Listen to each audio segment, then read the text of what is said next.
Economics Awadh classes YouTube channel पर आपका स्वागत है। आज की इस क्लास में हम लोग अर्थशास्त्र यूजीसी नेट का एक प्रश्न पत्र है, इस पेपर को सॉल्व करेंगे और देखेंगे इस प्रश्न पत्र में यूजीसी द्वारा क्या क्या प्रश्न पूछे गए थे। यह प्रश्न आगामी शिक्षक भर्ती परीक्षा जैसे टीजीटी, पीजीटी, किसी भी राज्य के टीजीटी, पीजीटी के लिए, यूजीसी नेट और जेआरएफ एग्ज़ाम के लिए तथा असिस्टेंट प्रोफेसर एग्ज़ाम के लिए महत्वपूर्ण होने के साथ साथ रिवीजन के लिए भी यह प्रश्न अच्छे हैं। तो आज की क्लास स्टार्ट करते हैं, देखते हैं क्या क्या प्रश्न है। पहला प्रश्न है मेल बैठाइए। क्या मेल बैठाना है? समूह फर्स्ट में अर्थशास्त्र के कुछ सिद्धांतों के नाम दिए गए हैं और समूह सेकंड में उन अर्थशास्त्रियों के नाम दिए गए हैं जिन अर्थशास्त्रियों द्वारा ये सिद्धांत दिए गए हैं, तो इनको मेल बिठाना है। तो पहला जो अर्थशास्त्र का सिद्धांत है वह है प्रकटित अधिमान सिद्धांत। तो प्रकटित अधिमान सिद्धांत जो है वह पी सैमुअल्सन द्वारा दिया गया सिद्धांत है। तो ए का मिलान हो जाएगा थर्ड से। इसी प्रकार से बी अतिरिक्त मूल्य। तो अतिरिक्त मूल्य की बात जो है कार्ल मार्क्स द्वारा दी गई अवधारणा है, बी का मिलान फर्स्ट से हो जाएगा। सी विकुंचित या किंगडमांग वक्र। तो किंगडमांग वक्र सबको पता है, प्रोफेसर पाल स्यूजी द्वारा दी गई अवधारणा है, तो इसलिए सी का मिलान थर्ड से हो जाएगा। और नियंत्रित परमानंद बिंदु।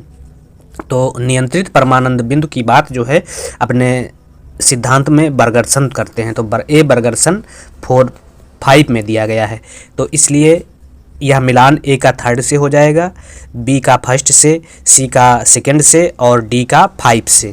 तो अब इसमें ऑप्शन देख लेते हैं कौन सा ऑप्शन है ए का थर्ड से। तो ए का थर्ड से तो डी में ही सिर्फ दिया गया है, तो थर्ड फर्स्ट सेकंड 5, तो थर्ड फर्स्ट सेकंड 5, तो इसलिए डी आंसर सही है। तो समझ में आ गया होगा।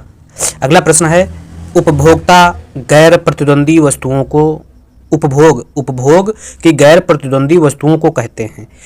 निजी वस्तु, गैर प्रतिद्वंदी मतलब जिसमें प्रतियोगिता नहीं होती है, तो निजी वस्तु में प्रतियोगिता होती है इसलिए निजी वस्तु नहीं कहते हैं उपभोग की गैर प्रतिद्वंदी वस्तु को।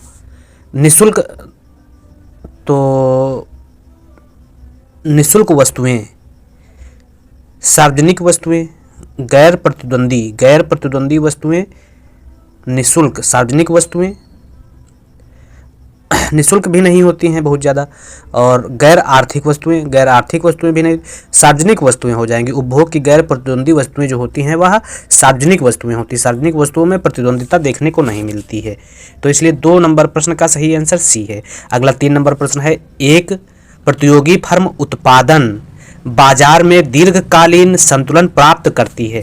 तो पूर्ण प्रतियोगिता बाजार में दीर्घकाल में संतुलन कब होता है? जब यमार एसी के बराबर होता है, यमार बराबर एसी, या ये कह सकते हैं यह परफेक्ट कंपटीशन में दीर्घकाल में एमसी एसी, यह एसएमसी है और यह एसएसी है और यह एआर एमआर है। तो यह चारों जहाँ पर बराबर हो जाएंगे वहाँ पर परफेक्ट कंपटीशन में दीर्घकाल में फर्म जो है संतुलन में हो जाएगी, तो इसलिए एसी, तो इसलिए सही आंसर जो हो जाएगा वह बी सही आंसर हो जाएगा। बी सही आंसर है 3 नंबर प्रश्न का। अगला 4 नंबर प्रश्न है अल्पाधिकार के स्वीजी मॉडल के अंतर्गत मांग में वृद्धि मांग वक्र के ऊपरी भाग को बनाएगी। तो अल्पाधिकार के अंतर्गत स्वीजी मॉडल जो दिया गया है, स्वीजी मॉडल जो है कोनेदार मॉडल देते हैं, विकुंचित मांग वक्र की बात करते हैं, और विकुंचित मांग वक्र में जो मांग वृद्धि में मांग वक्र के ऊपरी भाग जो होता है वह लोचदार होता है। विकुंचित मांग वक्र का यह आरेख ऐसे बना होता है, तो इसमें जो ऊपर का भाग होता है वह लोचदार होता है और नीचे का भाग जो है कम लोचदार होता है, तो लोचदार अधिक लोचदार हो जाएगा, तो ए आंसर सही हो जाएगा। स्वीजी जो है विकुंचित मांग वक्र की बात करते हैं। अगला प्रश्न है यह अल्पाधिकार बाजार के अंतर्गत पाया जाता है। अगला प्रश्न 5 नंबर प्रश्न है क्या है यह कथन कि कल्याण अर्थशास्त्र का क्षतिपूर्ति सिद्धांत विरोधी निष्कर्ष दे सकता है, इनके नाम से जुड़ा है। यह कथन कि कल्याणकारी अर्थशास्त्र का क्षतिपूर्ति सिद्धांत विरोधी निष्कर्ष दे सकता है, किनके नाम से जुड़ा है? तो यह जुड़ा है टी सिटोवस्की के नाम से। तो टी सिटोवस्की जो है ए में दिया गया है। तो 5 नंबर प्रश्न का सही आंसर ए है। अगला 6 नंबर प्रश्न है, निम्नलिखित में से कौन सा कारक एक अल्पाधिकारी उद्योग में अन्य फर्मों के प्रवेश को बाधित नहीं करेगा? अल्पाधिकारी उद्योग में अन्य फर्मों के प्रवेश को बाधित नहीं करेगा। कौन सा इसमें कारक ऐसा है जो बाधित नहीं करेगा? तो देखते हैं। तो ऑप्शन देखते हैं 6 नंबर प्रश्न में क्या है, वर्तमान फर्मों द्वारा भारी विज्ञापन। तो अल्पाधिकार में विज्ञापन किया जाता है, यह जो है उद्योग की मांग को प्रभावित कर सकता है। पैमाने की बचतें भी प्रभावित कर सकती हैं और टेक्नोलॉजी भी प्रभावित कर सकती है। तो इसके यह आंसर सही हो जाएगा डी। मांग में वृद्धि जो है वह अल्पाधिकारी उद्योग में फर्मों के प्रवेश को बाधित नहीं कर सकती हैं। अगला प्रश्न है 7 नंबर, निश्चित परिणामों के बीच चयन करने वाला एक विवेकपूर्ण उपभोक्ता अपना चयन करेगा। विवेकपूर्ण उपभोक्ता अपना चयन कहाँ करेगा? ए, अपेक्षित मौद्रिक लाभों के आधार पर, बी, अपेक्षित उपयोगिता के आधार पर, सी, अपेक्षित कीमतों के आधार पर, और डी, भविष्य में अपेक्षित आयों के आधार पर। तो अपेक्षित उपयोगिता के आधार पर जो है एक विवेकपूर्ण उपभोक्ता जो है अपना चयन करेगा, उपयोगिता के आधार पर। तो सही आंसर 7 का क्या है? सी है। अगला 8 नंबर प्रश्न है, निम्नलिखित में से विक्रय लागत का भाग नहीं है। अब विक्रय लागत का भाग इसमें कौन सा नहीं है? तो विक्रयकर्ता का वेतन है और विज्ञापन पर किया गया व्यय भी है।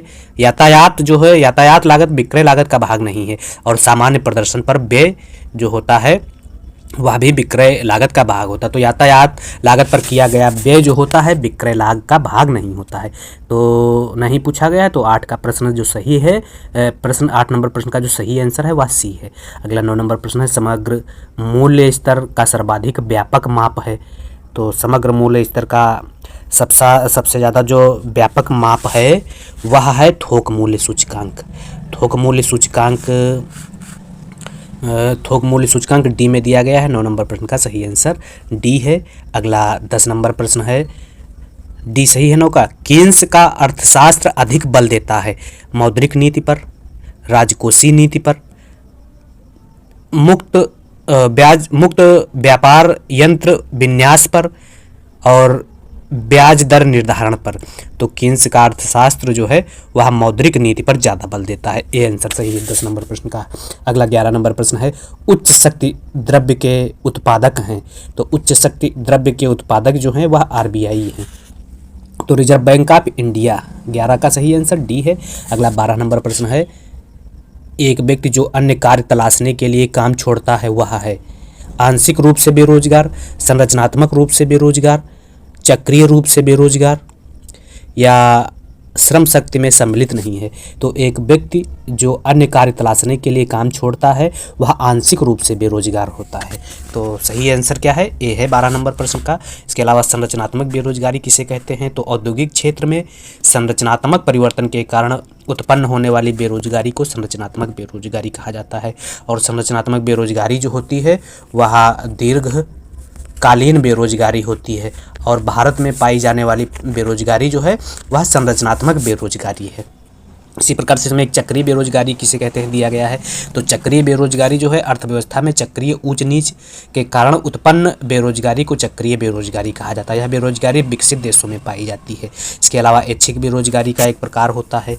तो जब श्रमिक कोई भी उत्पादन कार्य करना ना चाहे या उनको रोजगार प्राप्त करने की कोई इच्छा ना हो, या वे प्रचलित मजदूरी पर काम ना करना चाहें, तो उन्हें ऐच्छिक बेरोजगारी कहा जाता है। इसे सामान्य बेरोजगारी भी कहा जाता है। मतलब अपनी इच्छा अनुसार जब कोई व्यक्ति बेरोजगार होता है तो उसे ऐच्छिक बेरोजगारी कहा जाता है। और अनैच्छिक बेरोजगारी किसे कहा जाता है? जब अर्थव्यवस्था में श्रमिक प्रचलित मजदूरी दर पर कार्य करने के इच्छुक हो, परंतु उसे जो है उपयुक्त मजदूरी दर पर उसे कार्य ना मिले, तो उसे अनैच्छिक बेरोजगारी कहा जाता है। एक अर्थशास्त्र में छिपी हुई बेरोजगारी देखने को मिलती है।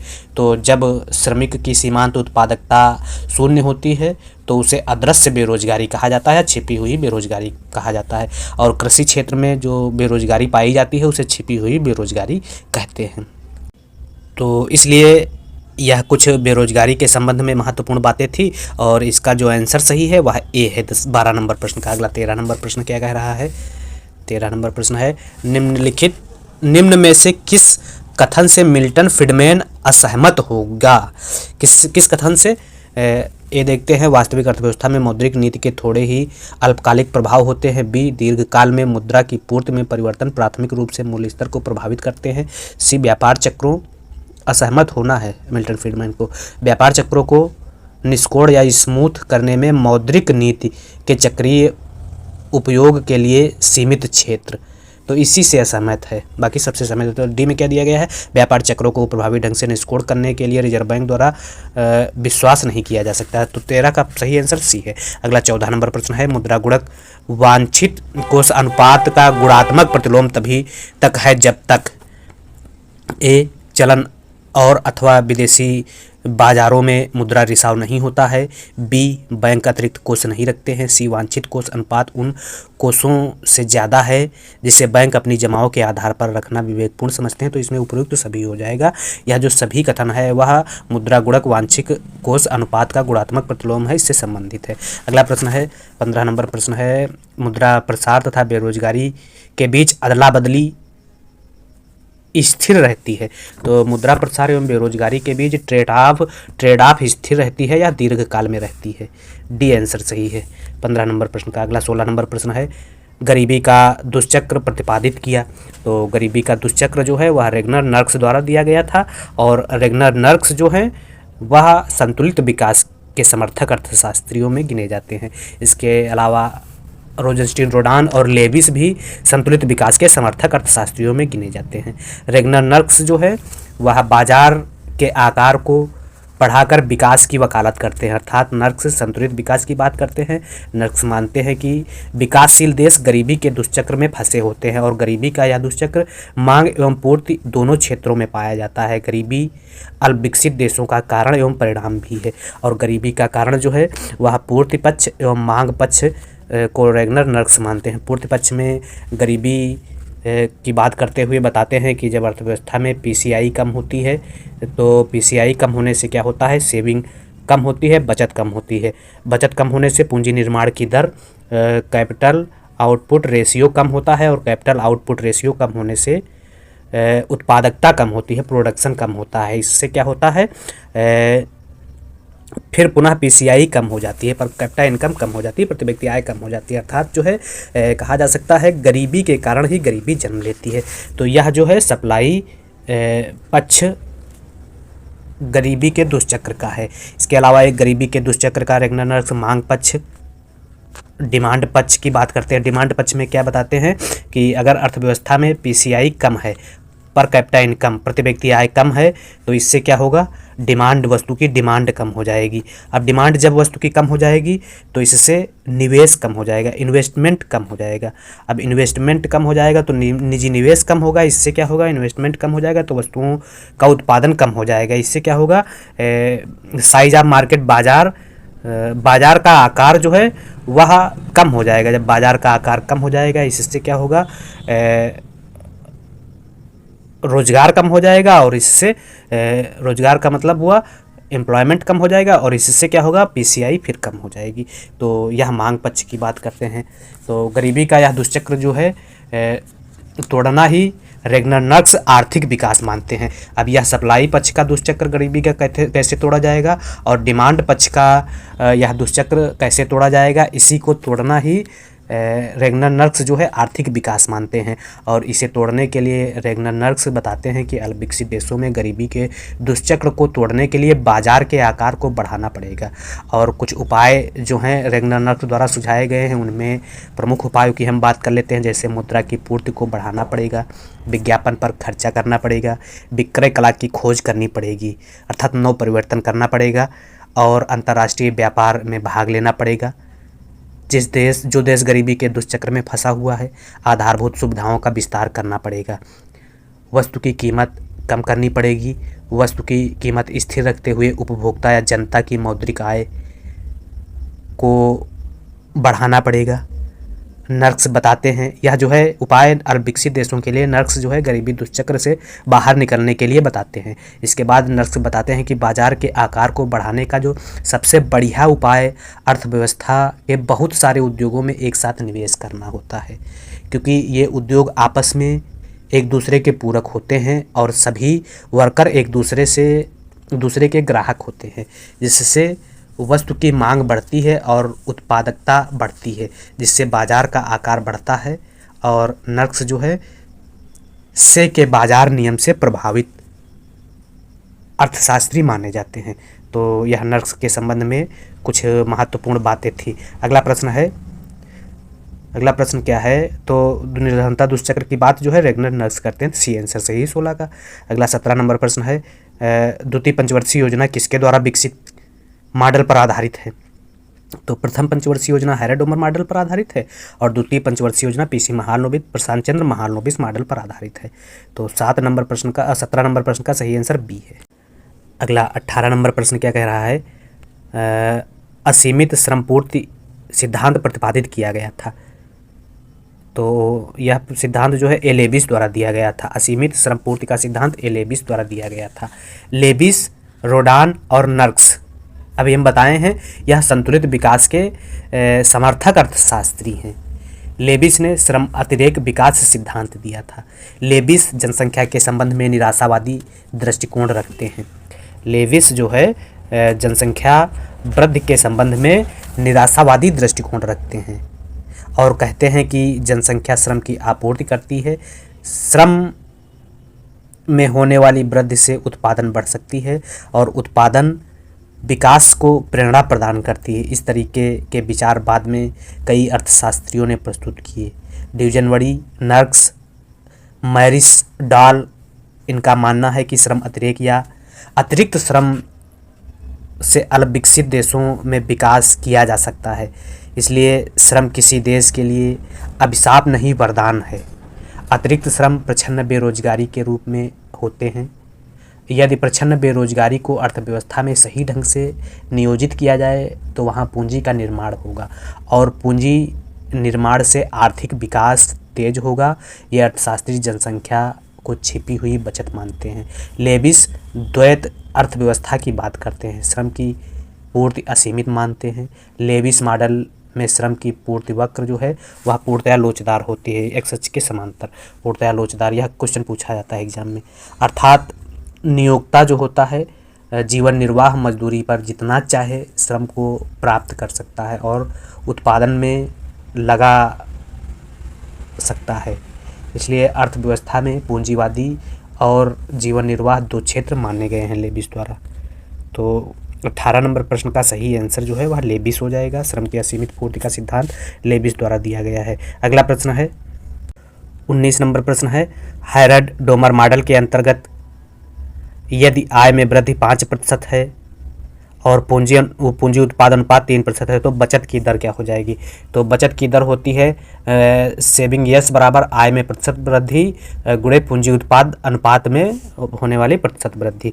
तो 5 गुणे 3 हो जाएगा, क्योंकि आय में प्रतिशत वृद्धि जो है 5% है और पूंजी उत्पाद अनुपात में प्रतिशत वृद्धि 3% है, तो 15% आंसर सही हो जाएगा। इसलिए 19 नंबर प्रश्न का सही आंसर डी है। 20 नंबर प्रश्न है, प्रति व्यक्ति पूंजी कम हो जाती है यदि व्यक्ति निवल विनियोग क्या करेगा?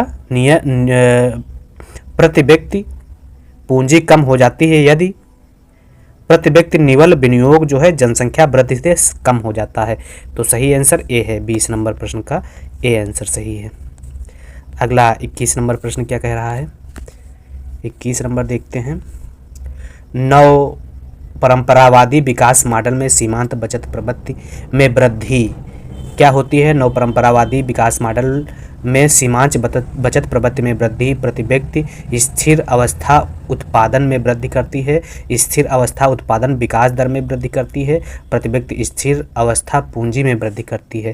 तो नव परंपरावादी विकास मॉडल में सीमांत बचत प्रवृत्ति में वृद्धि होने से प्रति व्यक्ति स्थिर अवस्था पूंजी में वृद्धि करती है। सी आंसर सही है 21 नंबर प्रश्न का। अगला 22 नंबर, 10वीं पंचवर्षीय योजना में गरीबी घटाने का लक्ष्य रखा गया था 5%।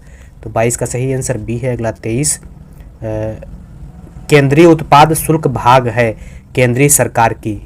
तो केंद्रीय उत्पाद शुल्क केंद्र सरकार की कर आय का स्रोत है। तो इसलिए सही आंसर 23 का बी है। कर आय के स्रोत में प्रत्यक्ष कर आय का स्रोत होता है तथा अप्रत्यक्ष कर जो है वह भी आय का स्रोत होता है। प्रत्यक्ष कर के अंतर्गत जो कर जो है जिस व्यक्ति पर लगाया जाता है वही कर का वहन करता है, और प्रत्यक्ष कर के अंतर्गत आयकर, निगम कर, संपत्ति कर, पूंजी लाभ कर, लाभांश कर, ब्याज कर को शामिल किया गया है। राज्य के प्रत्यक्ष कर जो हैं वह पथ कर है, भू राजस्व कर है, कृषि कर है और होटल कर है। इसी प्रकार से जो करों से राजस्व प्राप्त होता है उसमें अप्रत्यक्ष कर भी है, उसमें सीमा कर, अप्रत्यक्ष कर के अंतर्गत सीमा शुल्क, उत्पाद शुल्क, सेवा कर, बिक्री कर और व्यापार कर तथा मनोरंजन कर राज्य का है, इसको शामिल किया जाता है। और अगर गैर कर की बात करें तो गैर कर आय में सार्वजनिक प्रतिष्ठानों से प्राप्त निवल अंश, जैसे रेलवे से प्राप्त निवल अंश, डाकघरों से प्राप्त निवल अंश, आरबीआई का लाभांश जो है वह गैर कर आय है। इसके अलावा ब्याज प्राप्तियां गैर कर आय में शामिल की जाती हैं। राजकोषीय सेवाएं, करेंसी, सिक्के आदि से जो राजस्व प्राप्त होता है तथा सामान्य सेवाओं से जो आर्थिक सेवाओं से जो राजस्व प्राप्त होता है वह गैर कर में शामिल किया जाता है। इसके अलावा जो पूंजी प्राप्तियाँ हैं, पूंजी प्राप्तियों के अंतर्गत आंतरिक बाजार उधारी को रखा गया है, अल्प बचत जमा को रखा गया है, भविष्य निधि जमा को रखा गया है, लोक लेखा खाते के अन्य प्राप्तियों को रखा गया है, विदेशी ऋण एवं सहायता को रखा गया है, अग्रिम ऋण एवं अग्रिमों की वापसी को रखा गया है तथा विनिवेश को रखा गया है। विनिवेश जो है वह पूंजीगत प्राप्तियों का हिस्सा होता है, तो विनिवेश को पूंजीगत प्राप्तियों का हिस्सा माना गया है। तो इस प्रकार से जो केंद्र सरकार की राजस्व का भाग है वह केंद्रीय उत्पाद कर जो है वह कर आय है। अगला है 24 नंबर प्रश्न, नल चालन का प्रयोग किया जाना चाहिए। तो नल चालन का प्रयोग जो है मुद्रा संकुचन के समय किया जाना चाहिए। तो 24 नंबर प्रश्न का सही आंसर जो है वह हो जाएगा बी। अगला 25 नंबर प्रश्न, बैट लगाया जाता है। तो बैट जो है उत्पादन तथा उपभोग के बीच प्रत्येक चरण पर लगाया जाता है। डी आंसर सही है 25 में। 26, सीमांत कर की अस्थायी वृद्धि। तो सीमांत कर की अस्थायी वृद्धि जो होती है वह रोजगार में वृद्धि करेगी, उत्पादन को बढ़ाएगी, घाटे को बढ़ाएगी, उत्पादन में कमी करेगी। तो सीमांत कर की अस्थायी वृद्धि जो होगी वह उत्पादन में वृद्धि करेगी। 26 का सही आंसर बी है। अगला 27 नंबर प्रश्न है, उत्तराधिकार में प्राप्त धन पर कर उदाहरण है।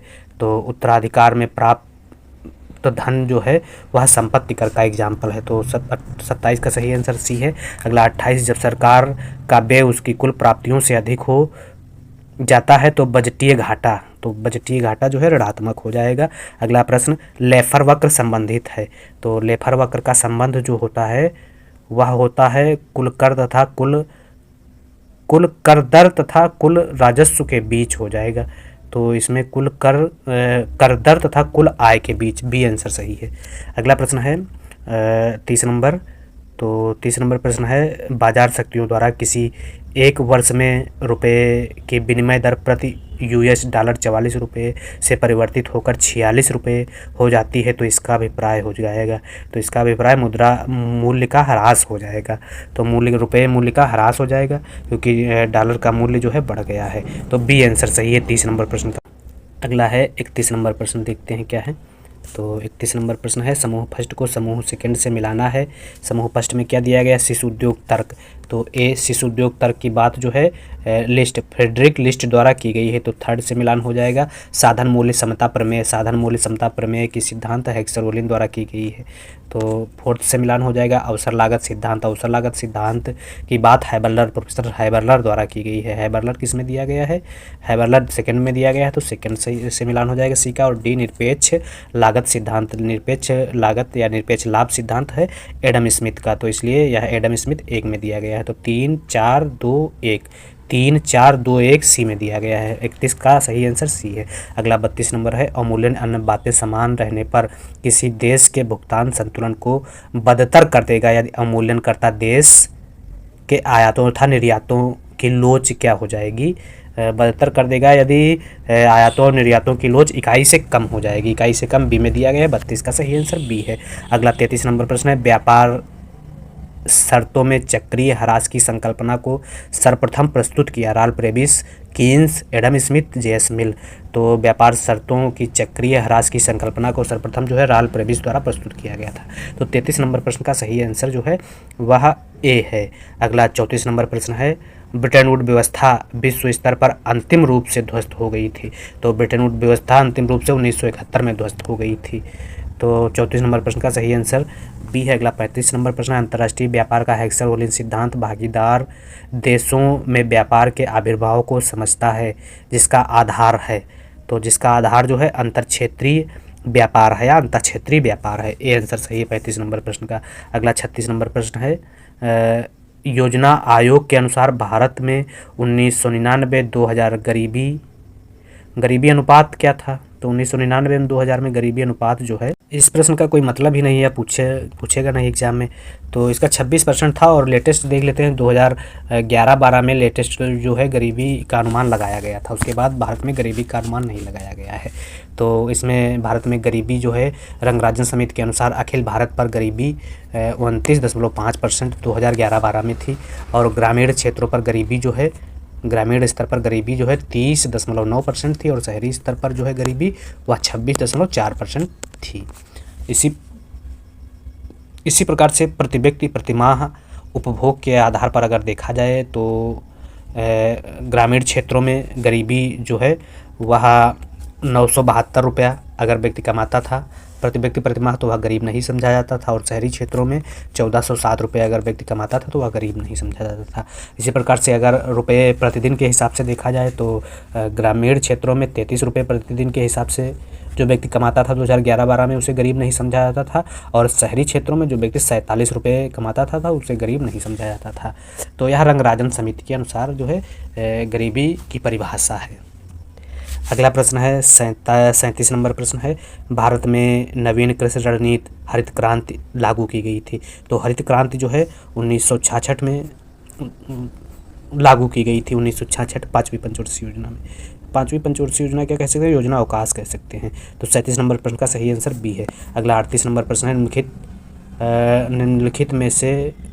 निम्नलिखित में किस क्षेत्र में 10वीं योजना में सर्वाधिक आवंटन था? तो 10वीं पंचवर्षीय योजना में सर्वाधिक आवंटन ऊर्जा पर था। तो 38 का सही आंसर ये है। 39 भारत की नई आर्थिक नीति 1991 में लागू हुई थी। तो सबको पता होगा, बहुत सरल प्रश्न है, 1991 में लागू हुई। अगला प्रश्न है, आर्थिक सर्वेक्षण के अनुसार 1995-98 की अवधि में सकल घरेलू उत्पाद का सकल पूंजी निर्माण प्रतिशत निम्नलिखित में से कितना था? तो यह सकल पूंजी निर्माण प्रतिशत जो है वह 28.7% था। तो 40 नंबर प्रश्न का सही आंसर डी है। अगला 41 नंबर प्रश्न है, भारत में 2002 और 3 वर्ष के लिए विनिवेश का लक्ष्य 2002 और 3 के लिए। तो इस प्रश्न का भी कोई मतलब नहीं है और वर्तमान में अगर देखा जाए 2023-24 में तो 51,000 करोड़ रुपए विनिवेश का लक्ष्य रखा गया था, जिसमें से 36,500 रुपये विनिवेश जो है प्राप्त किया गया था 2023-24 में। यह ध्यान रखने वाली बात है, करंट से जो अर्थशास्त्र का करंट का पोर्शन होता है उससे क्वेश्चन है। अगला है, नवीं पंचवर्षीय योजना की अवधि में घरेलू बचत दर थी। तो नवीं पंचवर्षीय योजना की अवधि में घरेलू बचत दर जो है 26.4% थी। तो 26.41 डी में दिया गया है। तो 42 का डी सही है। 43 है, बृहद द्रव्य या बृहद मुद्रा M3 कि भारत में वर्ष 2001 और 2 में आपूर्ति निम्नलिखित में से कितनी थी? तो यह थी 19.3%। सही आंसर सी है 43 का। अगला 44 नंबर प्रश्न है, 100 प्रेक्षणों के एक प्रतिदर्श के आधार पर x और y के मध्य सहसंबंध गुणांक 0 के लगभग पाया जाता है। अतः 0 के लगभग जब पाया जाएगा तो x और y के मध्य परस्पर गैर रैखिक संबंध हो सकता है। 44 का सही आंसर सी है। अगला 45 नंबर प्रश्न क्या कह रहा है? 45 नंबर प्रश्न है, सरल यादृच्छिक प्रतिचयन के अंतर्गत जब प्रतिदर्श अमाप बढ़ाया जाता है तो इससे क्या होगा? नैकायिक त्रुटियों का परिणाम बढ़ता है लेकिन प्रतिदर्शिक त्रुटियों का परिणाम घटता है। ये सही है 45। अगला 46 नंबर प्रश्न है, निहित सकल घरेलू उत्पाद अप्रसारक होता है। तो यह जो है आधार वर्ष भारित सूचकांक, निहित सकल घरेलू उत्पाद अप्रसारक जो होता है वह आधार वर्ष भारित सूचकांक में अप्रसारक होता है। 46 नंबर प्रश्न का सही आंसर बी है।